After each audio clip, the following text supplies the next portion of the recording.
Wala umanong masyadong epekto ang mga pag-atake ng Iran sa American forces. Subalit, ayon po kay US President Donald Trump, tatanungin niya si Russian President Vladimir Putin ukol sa mga ulat na nakatulong sa Tehran ang Russian satellites para matarget ang US bases. Yolanda Espinas for the news. Maliit lamang ang epekto ng pinakabagong mga pag-atake ng Iran sa US military operations sa harap ng balitang sinuportahan ng Russia ang Tehran.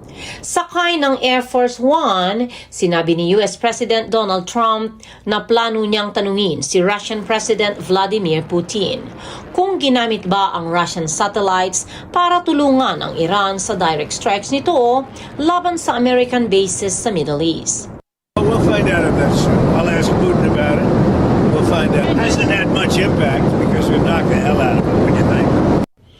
Ang pahayag ng Pangulo ay matapos kumpirmahin ng Pentagon na 15 US service members ang namatay sa labanan, kabilang sa pag-atake ng Tehran sa US personnel sa Jordan.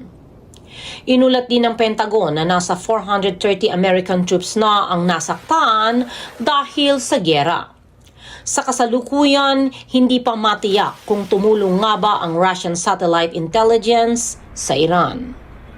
Yolanda Espinas, Net25 Americas, para sa Mata ng Agila International. Trusted, connected, on point.